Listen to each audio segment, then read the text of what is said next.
Assalamualaikum warahmatullahi wabarakatuh. Bismillahirrahmanirrahim. Jadi sholat sunnah ini terbagi dua. Sholat sunnah nih, ada nafilatun tushra'u fihal jamaah, ada nafilatun la tushra'u fihal jamaah. Sholat sunnah itu ada dua. Ada sholat sunnah yang dari sononya, dari nabinya, diajarkan langsung secara berjamaah. Begitu. Ada yang tidak diajarkan langsung berjamaah. Seperti sholat id berjamaah.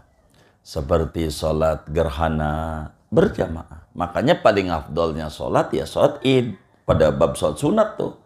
Karena dia berjamaah tuh. Idul Adha, Idul Fitri, gerhana matahari, gerhana bulan istisqa. Ini sunnah hukum berjamaahnya. Kemudian tarawih. Kemudian witir yang di Ramadan. Itu berjamaahnya sunat. Di luar Ramadan enggak. Nah, ada sholat sunnah yang enggak disyariatkan, dituntun langsung berjamaah. Contoh, sholat duha. Begitu. Enggak disyariatkan. Artinya enggak dituntun langsung oleh Nabi berjamaah. Mana lagi sholat tasbih atau qobliyah ba'diyah gitu. Begitu. Ini enggak dituntun berjamaah. Timbul pertanyaan. Bagaimana kalau kita berjamaah? Sholat duha atau sholat tahajud atau sholat tasbih atau qobliyah ba'diyah berjamaah. Bagaimana hukumnya? Mubah. Boleh. Boleh saja. Berjamaah. Sebab apa? Di dalam mazhab Syafi'i tidak ditemukan ada sholat yang makruh berjamaahnya. Nggak ada. Sholat sunnah tuh. Nggak ada. Maka al-aslu fil asyaya libah. Boleh aja. Apalagi niatnya edukasi. Ngelatih. Ini mah faktor X ini naik nih. Niat mendidik nih, tarbiyah nih. Nurun ala nur. Disuruh itu. Dah sholat tasbih berjamaah. Ngedidik orang. Silakan. Sholat duha berjamaah kayak di sekolah-sekolah. Silakan. Jangan kata bid'ah, jangan. Gitu, jangan. Nggak apa-apa. Karena tidak ada sholat sunat yang dimakruhkan berjamaah. Nggak ada. Apalagi yang haram. Jadi minimalnya boleh. Boleh aja. Qobliyah ba'diyah. Saya temukan kehidupan masyarakat. Ini kasus gitu arti masyarakat. Ada seorang perempuan sama guru ngajinya perempuan juga. Dia qobliyah ba'diyah aja pengennya berjamaah. Dia bilang, Bu Nyai, saya ini pengennya berjamaah aja. Qobliyah ba'diyah pengen dipimpin juga. Qobliyah aja pengen dipimpin. Itu si ustadzanya tuh nanya, ini bagaimana? Enggak apa-apa. Jalanin. Pokoknya gua mah enak, ikut aja dah. Ikut aja. Begitu. Terusin aja kata kita. Enggak apa-apa. Enggak dilarang, enggak. Sebab tidak ditemukan. Di dalam mazhab Syafi'i itu, sholat sunat yang makruh berjamaah. Boleh qobliyah berjamaah. Ba'diyah berjamaah. Ini kan masanya tingkat orang ini kan beda-beda. Dan Islam itu datang sebagai agama yang misinya rahmatan lil alamin. Yang ini juga kudu diayomi. Inilah Islam. Begitu. Enggak kaku. Jadi berjamaah pada tarawih, pada witir yang sesudah tarawih. Karena witir ini ada di Ramadan, ada di luar Ramadan. Ini baru hukumnya sunnah. Kenapa sunnah? Sebab catatan di atas al-jama'atu fil maktubati. Yang fardu kifayah itu kriterianya sholat wajib. Nah, tarawih sunat, jamaahnya jadi sunat.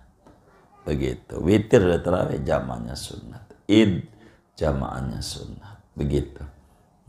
Begitu. Nggak apa, saudara mau duhanya berjamaah, nggak apa-apa. Silakan saja. Jangan larang sekolah-sekolah tuh banyak sholat duha berjamaah di sekolah. Silakan saja. Jangan dilarang. Bagus lagi. Edukasi. Sama seperti kurban tuh. sekolah kan suka iuran, muridnya ada 3.500, satu orang 1.000, kan dapat 3,5 juta.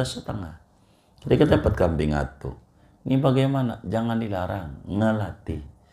Ini bagaimana? Ya jangan pakai bagaimana, 3.500 naikin kambing atu, nyemplung. Iya kan? Tapi biarkan ini. Jadi ada babnya, namanya bab edukasi. Begitu. Jadi memperkenalkan ajaran. Begitu. Biarkan itu, jangan dibantah yang kayak begitu. Ngelatih orang, ngelatih. Begitu. Jangan dibantah. Semisal Ustadz Yusuf Mansur gitu. Itu kan suka sedekah, motivasi ini, motivasi itu, jangan dibantah. Jangan dibantah. Ah ini bagaimana ini diiming-imingin mulu ini, kagak ikhlas. Enggak, ikhlas juga. Begitu, namanya kelas rendahan, tapi ikhlas. Enggak apa-apa, enggak apa-apa. Ya yang tinggi ya kita nggak kayak begitu. Iya, tapi jangan nyalain. Jadi ketika ada bayi makan bubur bukan singkong, jangan salahin. Emang kelas bayi gitu.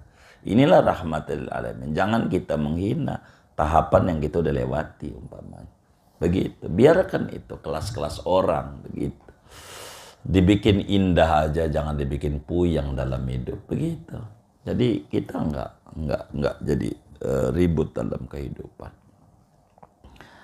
Sesudah kita maklumi tentang hukum salat berjamaah itu fardu kifayah, ada yang bilang sunnah muakkad, bahkan ada ulama madhab yang bilang fardu ain, ada ulama madhab yang mengatas syarat sah salat. Lalu kemudian kita udah paham dalam madhab Syafi'i itu ada fardu kifayah, sunnah muakkad, dan juga ada salat berjamaah yang hukumnya sunnah. Nah, 5 waktu salat ini enggak sama. Enggak sama. Kenapa bisa enggak sama? Al-Qur'annya menyebut enggak sama. Begitu. Kata Allah dalam Al-Baqarah, hafidhu ala sholawati wassolatil wusta. Jaga ini sholat. Sholat mana? Sholat 5 waktu. Dan sholat wusta. Ini berarti ada sholat yang lebih tinggi dibanding yang lain. Punya nilai. Sehingga berjamaahnya juga punya nilai lebih tinggi. Begitu ganjaran berjamaahnya. Inilah yai kita mengatakan. Wa akadul jama'ati fis subhi. Jadi yang paling tingginya sholat berjamaah itu adalah sholat berjamaah pada sholat subuh. Enggak lawan tuh. Begitu. Dohor, asar, maghrib, isya kita berjamaah. Subuh enggak. Ama yang subuh doang berjamaah. Dohor, asar, maghrib, isya berjamaah. Ganjarannya ke dia yang subuh doang tuh. Ganjaran. Saking ini enggak kelawan ini. Ganjarannya. Subuh. Begitu. Ini subuh ini kategorinya sholatul wusta. Wusta begitu. Jadi 24 jam dibagi 2. Siang sama malam. Malam maghrib isya. Siang itu dohor asar. Yang tengahnya begitu. Maghrib isya, dohor asar, tengahnya subuh. Maka di dalam kitab Mu'jam At-Tabarani, Rasulullah SAW, karena Allah nyatakan wassolatil wusta, kata Nabi, ma min solatin afdolu min solatil fajri yaumal jumu'ati fi jama'ati. Tidak ada solat yang paling afdol di mata Allah ketimbang solat subuh berjamaah pada hari Jumat. Itu yang paling tingginya. Subuh Jumat. Baru kemudian subuh selain Jumat. Ya kayak gini. Wa akadul jama'ati fi subh. Begitu. Sampai Nabi menyatakan wa ma'aksibu man syahidaha kana maghfuran lah.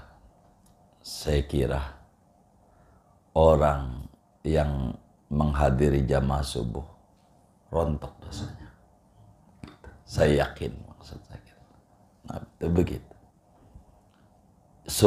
Subuh ini sholatul wusta. Sholat berat. Padahal media banyak. Media tuh banyak. Udah ada weker, handphone, bunyinya adzan lagi handphonenya. Begitu, tetap aja ini adzan mau adzan handphone tuh. Tidur mau tidur begitu. Di setting malam. Ada kayak begitu Bang Agus. Oh banyak, ngaji juga orangnya. Ya Allah. Tuh begitu saudara. Itu subuh. Subuh besar. Besar fadilahnya. Besar. Habis subuh summal isya. Karena nabinya bilang asqalus salat 'alal munafiqin salatul isya. Salat yang paling berat bagi orang munafik salat isya. Begitu. Makanya habis subuh nih berjamaah nih urutannya. Subuh, isya. Ganjarannya nih. Ketiganya asar. Asar. Keempatnya dhuhur. Dan paling bunceret maghrib. Maghrib. Paling dikit ganjarannya. Makanya lihat aja di kampung-kampung tuh berjamaah yang paling rame sholat apa? Maghrib. Karena orang tuh tahu dia ganjaran udah banyak. Lagi pengen ngurang-ngurangin ganjaran. Begitu. Makanya ngambilnya yang paling dikit gitu. Paling dikit ngambilnya. Begitu. Kalau urusan akhirat. Tapi kalau urusan pemilu mah yang banyak kan baginya. Begitu orang. Jadi berjamaah maghrib tuh dikit ganjarannya. Naik lagi dhuhur. Naik lagi asar. Naik lagi isya. Naik lagi subuh. Subuh. Naik lagi subuh hari Jumat. Fathul Muin begitu tuh. Begitu. Naik lagi subuh Jumat. Karena ada alif lam mim sajadah dan al-insan atau ad-dahr. Kita ada sujud tilawah. Ini punya nilai plus dia. Paling gede. Ini urutan-urutan berjamaah. Ala kulli hal, jadi berjamaah itu 27 derajat tuh ada orang namanya ahlul maqul, ahli logika. Ini sisi-sisi ini nih ketemu 27 begitu. Sisi berjalan, sisi langkah, sisi intidor, sisi itu kayak begitu 27-nya itu. Itu begitu. Jadi berjamaah sehingga berjamaah pada subuh Jumat lebih tinggi. Begitu berjamaahnya subuh Jumat. Begitu Nabi sampaikan di dalam Mu'jam at-Tabarani. Tempatnya di mana aja. Yang penting berjamaah. Saudara sama bini nggak apa-apa. Berjamaah. Jadi rumah, jadi di rumah. Mau di kebon. Yang penting berjamaah. Ganjaran besar. Mau pakai bayar bagus. Pakai bayar tuh kita sholatnya sendiri. Teman kita. Udah sholat, udah tolongin gua. Bagi duit 10.000. Begitu. Teman gua. Saya pernah ngalamin tuh. Dulu ada murid mualim tuh. Awal-awal tuh tahun 98 akhir lah. Sama 9 awal. Namanya Kiai Ali Saman. Tinggalnya di Sawah Besar. Tukang rekam. Banyak tuh rekaman-rekaman yang berbeda tuh dari dia tuh. Kebanyakan. Rajin ngerekam. Kalau ngaji. Kiai Ali Saman. Dia madrasahnya Manhalun Nasiin kayaknya. Di Sawah Besar. Begitu. Satu hari dia telat ke Asirah. Ditanya kita. Udah sholat sudah. Temenin anak. Dikasih duit saya. Sebenarnya ngapain nggak saya? Nggak apa-apa. Begitu. Kasih duit saya kalau itu. Saya bilang. Begitu. Kita nggak mau dikasih juga gitu. Ya udah kita jadi makmum. Makmumin Kiai Ali Saman. Nggak apa-apa gitu. Yang penting kita berjamaah. Nanti ada namanya fadilatul makan. Begitu. Ini fadilah nilai plus tempat namanya. Nilai plusnya nih tempat namanya. Itu begitu. Ini ganjarannya. Itulah makna wa akadul jama'ati fis subhi summal isya'i summal asri summal duhri summal maghribi. Paling muakkadnya berjamaah dalam sholat fardu itu yaitu pada sholat subuh, kemudian sholat isya, kemudian sholat asar, kemudian sholat zuhur, kemudian sholat maghrib.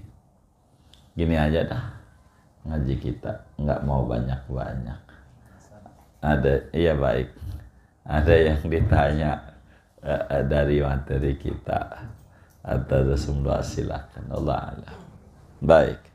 Materi yang lalu boleh guru ya? Boleh. Salat tasbih. Iya. Dalam salat tasbih ketika kita lupa baca tasbih kan kita bacanya waktu sujud. Iya. Nah, kalau kita lupa baca tasbihnya di rakaat yang pertama pada sujud yang kedua, apakah kita datangkannya pada rakaat sujud rakaat yang kedua? Iya. Terus yang jadi pertanyaan, kalau rakaat terakhir kita lupanya di rakaat terakhir dalam sholat tasbih, kita datanginnya di mana itu? Baik.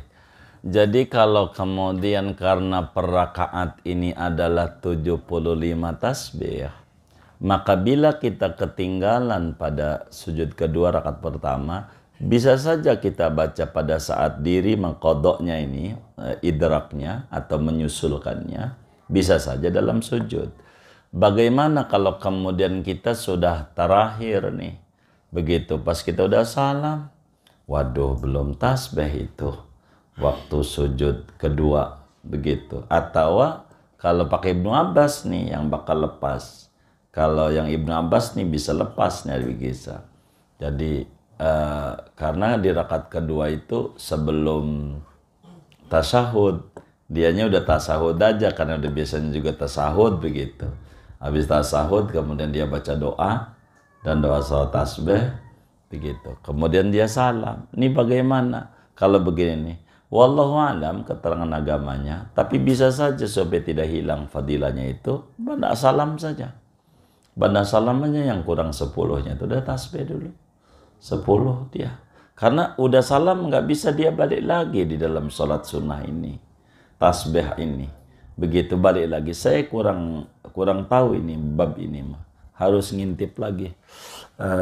Di kitab Sab'atu Kutubin Mufidah itu ada satu kitab tersendiri daripada Sayyidah Alwi bin Ahmad As-Segaf nerangin tentang sholat tasbih. Coba nanti dicek lagi. Saya kalau di terakhir ini saya enggak tahu hukumnya.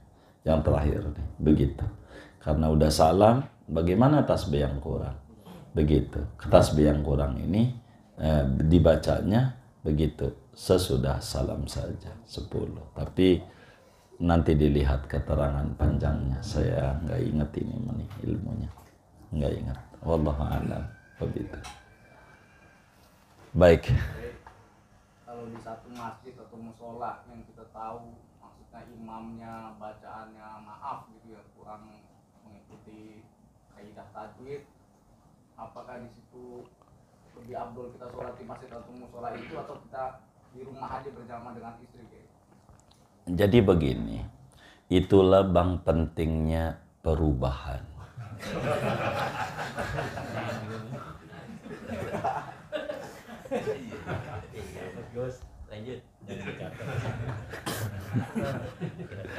Direkam.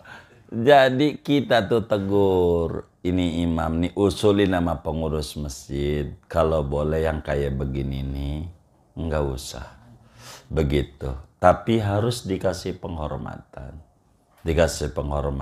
begitu. Artinya bagian doa kayak habis salamnya tuh suruh doa aja, begitu. Diusulkan saja, jangan ditinggal, jangan begitu.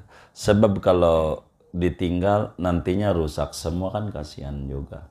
Emang ini ada kalanya repot, apalagi yang jadi pengurusnya katanya cucunya yang wakafin.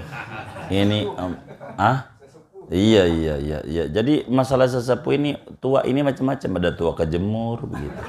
Ada tua umur macam-macam ini sesepuh ini. Jadi maksudnya begini.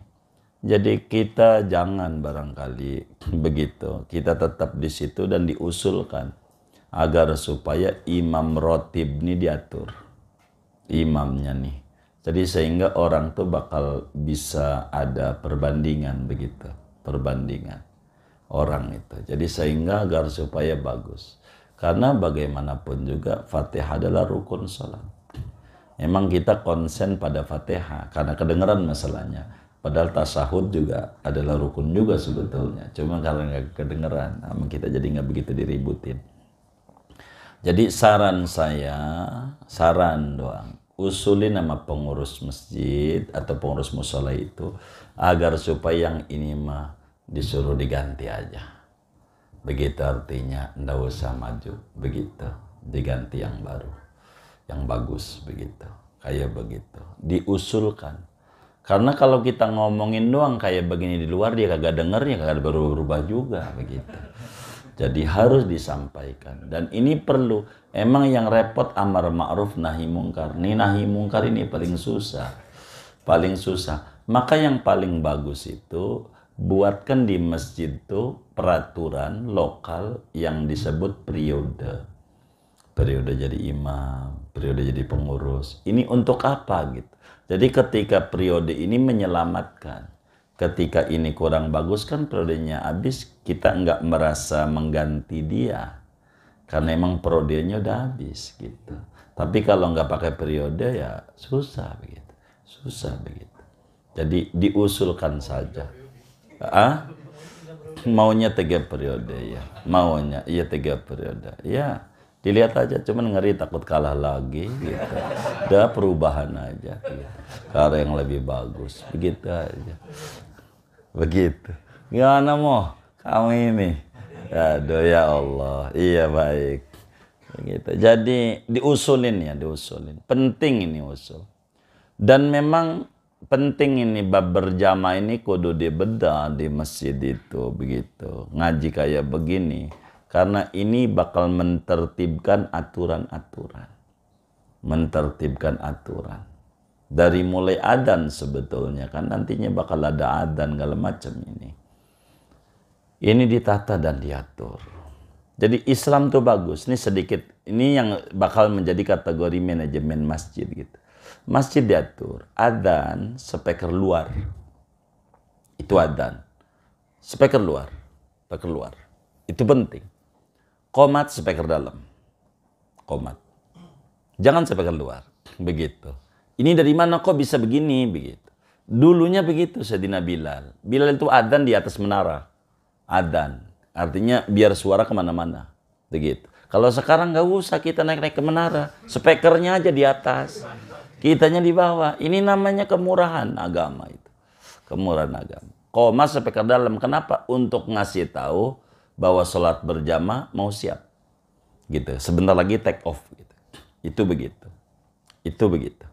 Ini diatur manajemennya itu. Jadi sehingga qomat ini ngasih tahu orang di dalam masjid, bukan ngasih tahu orang di rumah.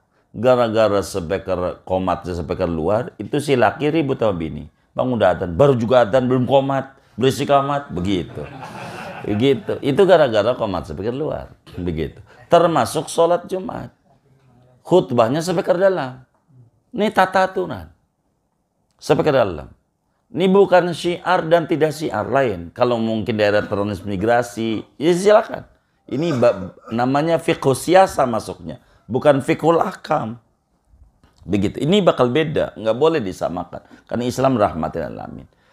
Jadi kalau kita, jangan.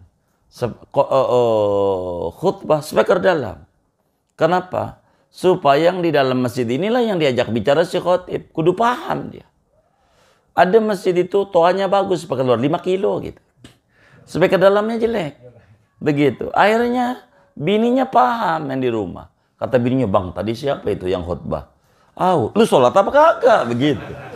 Gua tidur habis speakernya keresak begitulah. Begitu. Gua mau awas nih gitu. Itu begitu tuh. Ini tata aturan nih. Jadi speaker dalam. Gara-gara speaker luar juga khutbahnya, ini bikin orang gak khusyuk, mengganggu orang. Jadi di masjid sebelah tuh udah qomat. Udah qomat. Udah sholat rakaat. Ini khutbah pertama aja belum kelar. Itu khotib terakhir. Dari tadi terakhir mulu. Begitu. Terakhir mulu. Dari tadi. Nggak kelar-kelar. Nah, tapi kalau nggak kedengeran, tenang tuh yang di dalam. Tenang. Nggak keganggu. Nggak saut-sautan begitu. Nggak saut-sautan. Ini ditata dan diatur tuh oleh agama itu. Ditata. Begitu tuh. Lalu begitu si imam sebelum sholat dia ngadep makmum. Ini aturannya. Ini minas sunanil mahjurah. Ajaran Nabi yang ditinggalin oleh umatnya. Jadi ribut. Jadi kita sebelum sholat, kita ngadep makmum tuh. Sawu sufakum. Yang diajak ngomong tuh orang di depan. Sebetulnya. Sawu ya ngomong siapa ya? Jadi bini kita belakang. Bin kopi tuh orangnya di sono. Ngadep lah. Nggak sopan orang ngajak ngobrol yang di sono. Begitu, tapi udah kadongan kalau kita jalanin repot. Udah mati masalahnya. Sawu sufakum. Jangan as-sholatu jami'ah. Salahin. Itu adzan sholat sunat mas. Mari sholat sunat berjamaah. Itu arti as-sholatu jami'ah. Adzan sholat sunat. Ini diatur. Imam nggak ada baca itu. Imam bacanya sawu sufufakum. Intinya tasfiyatus sufuf. Bahkan Rasulullah SAW dalam hadis-hadis yang sahih ngurusin itu. Jadi ketika baris Nabi, lihat baris 2 masih kosong, udah baris 3. Nabi keluar tuh dari mihrabnya. Didandan sini papa. Udah rapi. Ini dicontoh oleh pesawat. Jadi sebelum take off, periksa dulu itu set beltnya. Sabuk pengamannya udah pakai belum? Udah pakai semuanya, baru take off. Begitu. Itu diatur. Khutbah begitu. Imamnya tuh dikasih itu tempat istirahat. Imamnya tuh. Masjid itu harus dibuat manajemen masjid namanya. Jadi ada tempat istirahat yang nembus ke mihrab. Itu kudu. Begitu. Untuk apa? Karena si khotib nggak boleh masuk masjid. Begitu. Khotib nih. Kalau udah masuk, ganjaran berangkat hilang. Ini masjid nih. Khotibnya datangnya jam 11. Karena jauh dari Tanjung Priuk. Kan jauh ya Tanjung Priuk, ya kan? Datang jam 11. Udah ada di masjid duduk. Di depan mihrab. Depan di situ.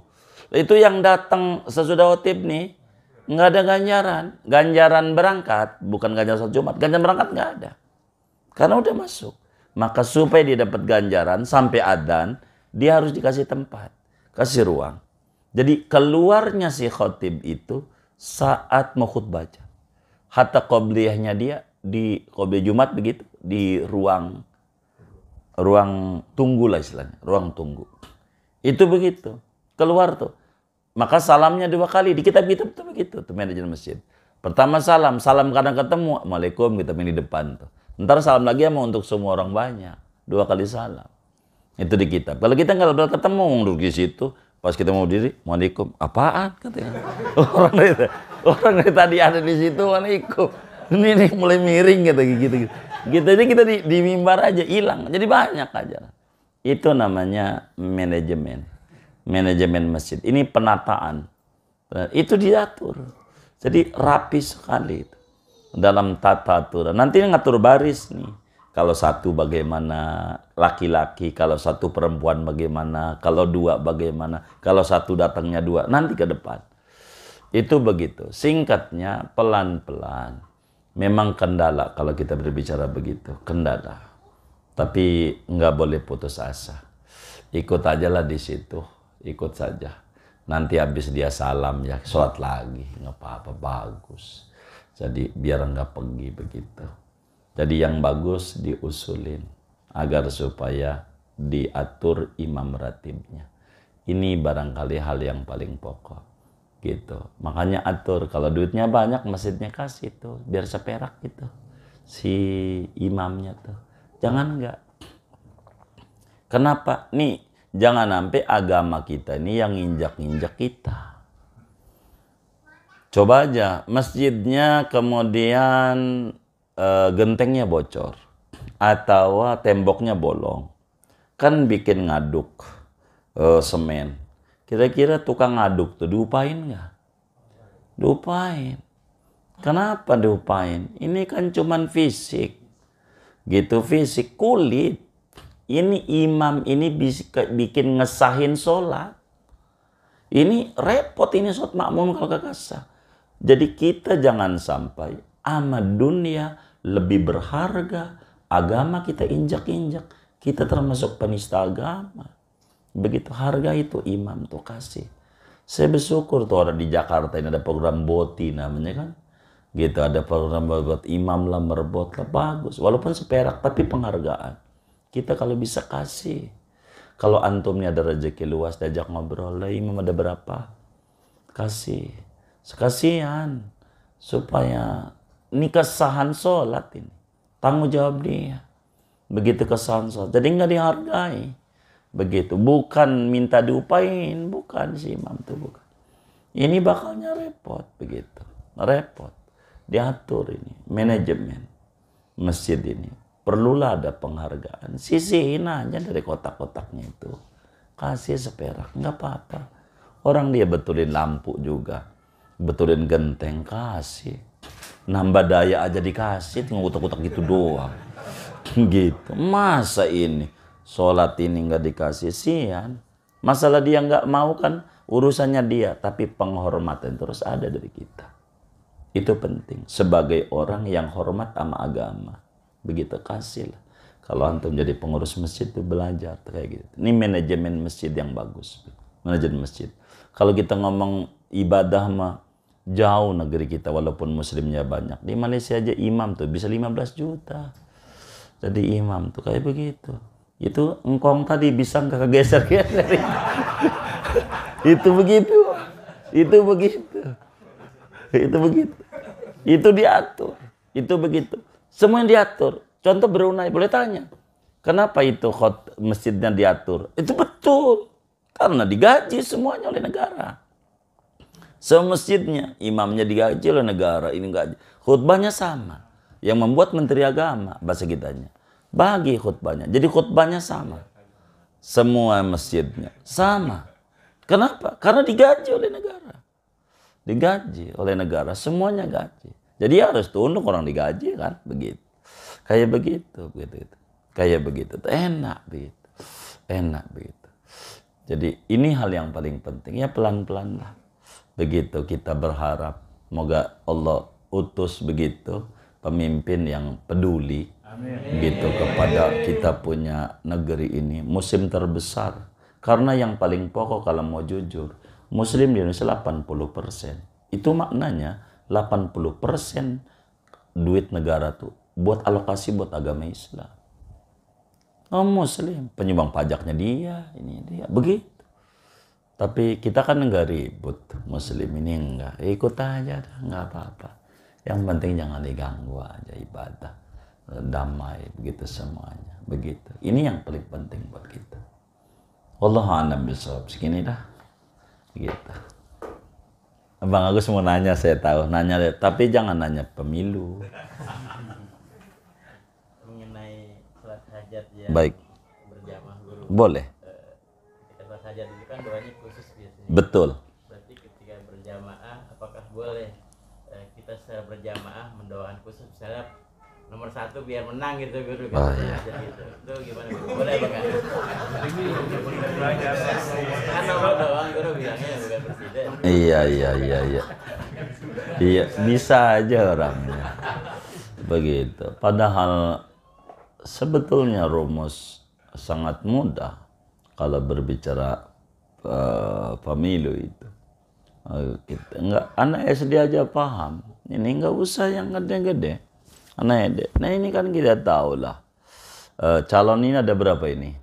Ada 3 tuh. Kan kita paham tuh ada 3 calon tuh. Nih rumusnya dari 3 tuh. Kira-kira yang kalah berapa? Yang menang? Tuh anak SD tahu. Gitu. Udah begitu. Benar nggak? Iya. Yang kalah berapa? Ya 2. Gitu. Yang menang? 1. Tuh anak SD. Ini bagaimana sholat hajat. Jadi kalau ngomongin sholat hajat, nanti habis salamnya itu baru doa masing-masing. Kalau umpamanya mau berjamaah begitu. Kecuali tujuannya sama yang seperti Bang Agus sampaikan begitu. Artinya seperti ziarah saja.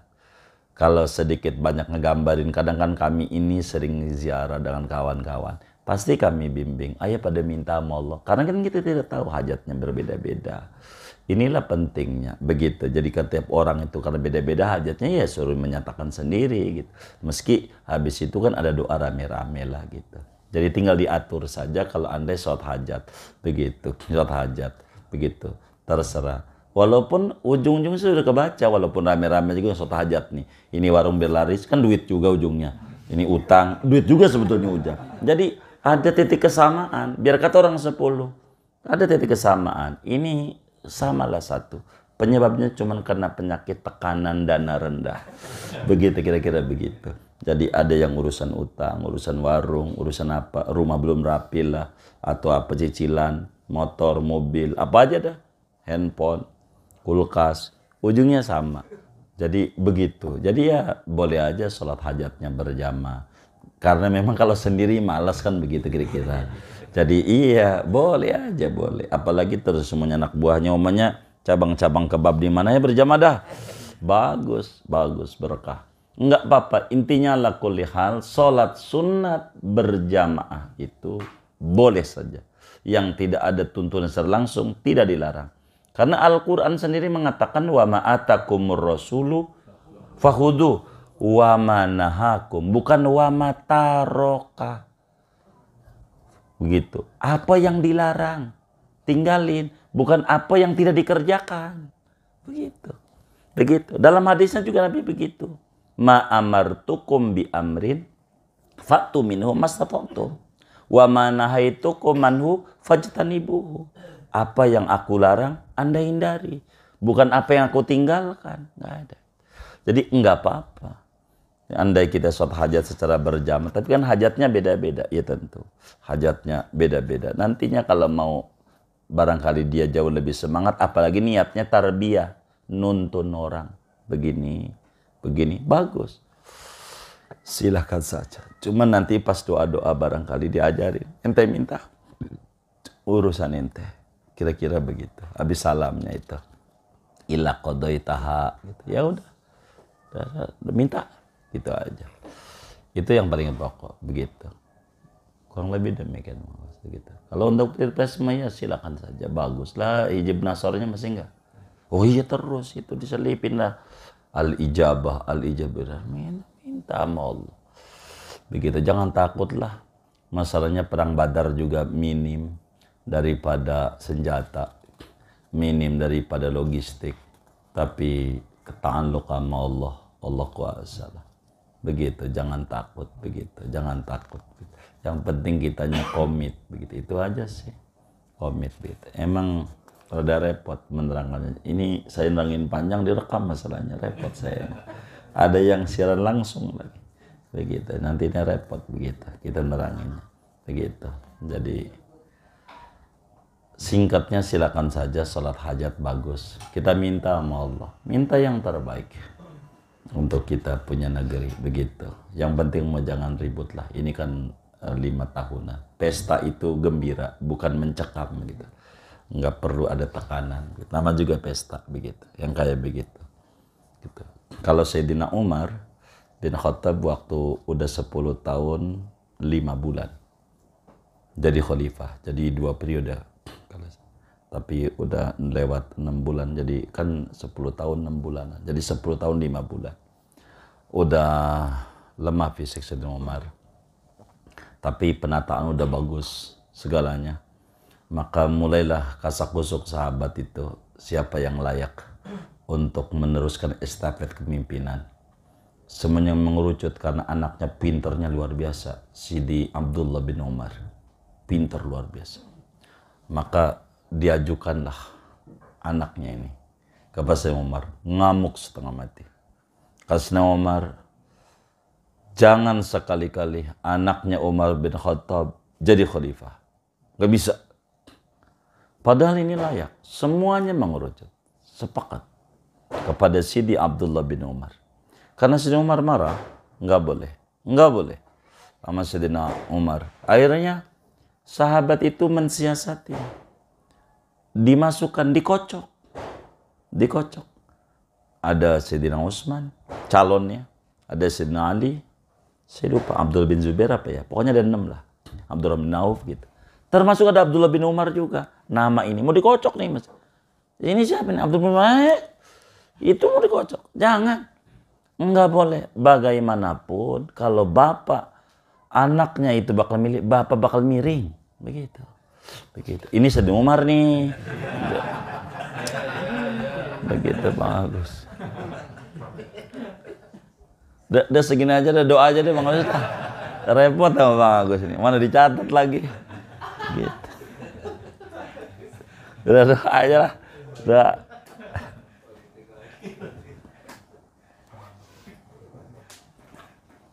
Doa aja, doa. Ayo baca Fatihah dulu. Tuh gara-gara politik dah tuh baca Fatihah. Enggak sih, kita cerita Sayyidina Umar itu mah karena ente baperan aja. Susah kadang begitu. Jadinya saya ini. Kita baca Fatihah ini ada infak dari hamba Allah. Pahalanya untuk almarhum Haji Sahlani bin Haji Muhammad Kurdi, Haji Hidayat bin Haji Opo Mustafa, Haji Opo Mustafa bin Haji Arkan, Haji Abdillah bin Haji Dawud, Haji Muhammad Kurdi bin Haji Asnawi, Haji Afandi bin Haji Hasan, Haji Ismail Darajat bin Haji Ramdana, Haji Enjang Kosasi bin Haji Hanafi, Haji Waznah binti Haji Abdillah, Haji Ramdana binti Haji Afandi, Haji Ramlah binti Haji Man Kurniasi binti Haji Dawud, Haji Asia binti Ahmad, Haji Fatimah binti Haji Ahmad, Wahyuni binti Haji Sahlani. Mudah-mudahan infaknya diterima oleh Allah, diganti berlipat-lipat ganda, diberikan rezeki yang luas, yang halal, yang barakah. Allah lancarkan usaha dan ikhtiarnya, disehatkan zahir batinnya, diri keluarga dan anak-anaknya. Allah qabul hajat dunia, hajat akhiratnya. Allah sampaikan ganjaran pahalanya kepada almarhumah semua yang beliau niatkan ini. Kubur mereka menjadi raudhah min riyadil jannah. Allah bahagiakan di alam barzahnya, Allah muliakan di alam barzahnya, Allah senangi di alam barzahnya. Amin. Al-Fatihah.